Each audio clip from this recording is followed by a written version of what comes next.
Welcome everyone. My name is Jonathan Vijaman, and I am one of the two co-chairs as the Associate Directors at Large. The other co-chair is Brianna Johnson. Congratulations on your position, whether this is your first time or your second time or anywhere more than that.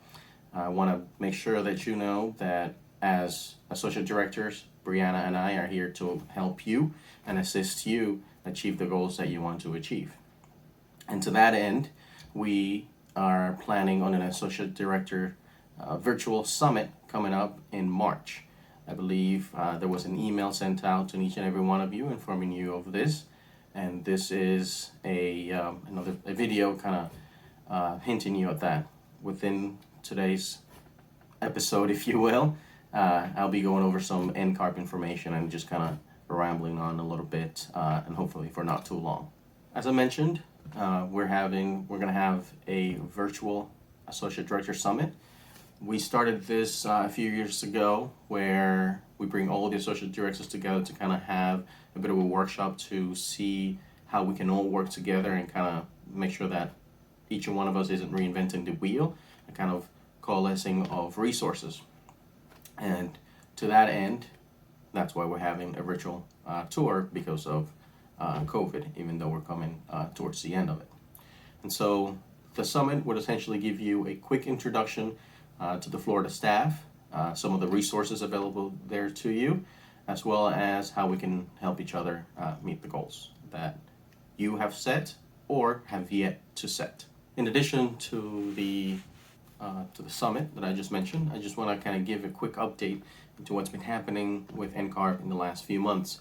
Last year, as some of you may have been made aware, we wrote a letter to NCARB kind of raising our concerns with the removal of the scratch paper with the on-site test taking. And since then, I haven't been able to give any updates, and today is a bit of a follow-up to that. First, though, I want to kind of mention that I've taken the test personally. I was one of the ones that was strongly against and the removal of the scratch paper. I still kind of am, just because I don't see how that is necessarily a something that it's unfair to those who are taking it remotely. But I won't necessarily hash old wounds, if you will, anymore. But I do want to open up the conversation to you guys to make sure that you reach out to us here at Florida AIA and or NCARB directly. But if we have large voices together, I believe we can kind of coalesce and have a clear message to NCARB with any issues that we may have. And of course, this goes with anything and everything else. But nonetheless, we'll move forward, and I'll give you the quick kind of some updates with NCARB. Recently, NCARB kind of informed us about a test run that you can schedule with Prometrics for the remote proctoring test. This can be found on the NCARB's website. Once you sign into your account, you can kind of set up a pre-test test-taking process where you can make sure you schedule your test run with enough time to make sure that you fix any issues that may have arisen during that test run. And make sure that, once again, if there's some issues, that you reach out to Prometrics Eat Help site, which will be available for that. A little bit of update with the cut scores. I've sent a couple of emails. It was one of the test sections that received the 400 tests prior to the cut scores sooner than some of the other divisions. And so they kind of released those numbers first. But at this moment, after February 9th, they have released all the test scores, and they have some information available there for us. A bit of a bird's eye view kind of metrics. 20% of the first 400 test takers of each division, or I believe it's overall, so 400 per division, and 20% of all the tests were taken online. So they have, a good percentage of those tests being taken online. Some of the data that came back is that some of the pass rates rose slightly, My personal take is that this is a small kind of sample size, and so we shouldn't necessarily rely on it too much. And so my personal take is that there's barely any noticeable difference at all right now. That could go up or it could go down. Who knows, in the next few months as more and more people opt in to take it online.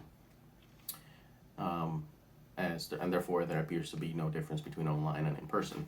However, overall, there appears to be more time for the questions, and I can attest to that.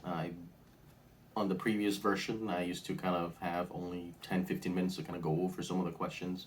That 10-15, scratch that, 5 to 10 minutes to kind of go back to some of the questions I marked. During this time, however, I had a lot more. I had at least 15 to 20 minutes to kind of go back to the questions. And of course, I took advantage of those kind of taking my breaks every so often, where it's not per division. And of course, and make sure that I went back to make sure I answered anything that got marked before I took that break. Because once again, you will not be able to return to take a look at that once again. Just a quick quote here from NCARB. These initial findings demonstrate that the exam's latest update help ensure the AREs is a test of competency and not speed.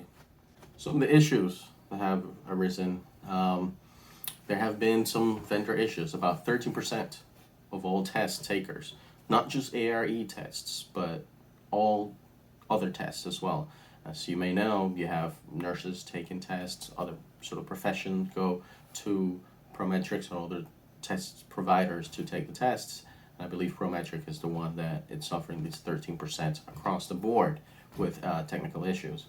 As always, they do kind of say that anytime you have some issues on site, make sure you bring it up to Prometrics. Reach out to Prometrics as well as NCARB, and of course, you can also reach out to us in any form that you see fit to make sure that we know what's happening and that everybody knows what's happening. The more that they hear and the more noise that we make about issues, the more likely the issues will get addressed. NCARB is communicating with Prometrics, and according to them, they are making a strong case that this 13% is unacceptable and that those issues need to be fixed ASAP. And I believe, this is a bit of a sidestep here, that maybe the remote test taking will allow for reduction in those potential issues. Thank you for your time. I hope this was insightful, and I hope to be able to make these a little bit more often.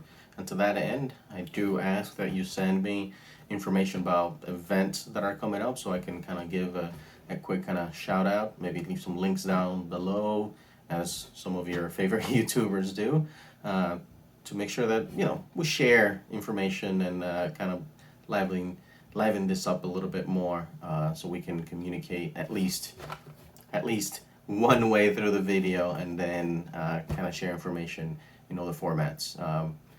I'm open to suggestions on how to make this a little bit better and a little bit more frequent, to make sure that we use the resources that are available to us to make sure that we move the post forward and make this emerging professional and into full professionals a little bit better, easier, and more enjoyable overall. Thank you.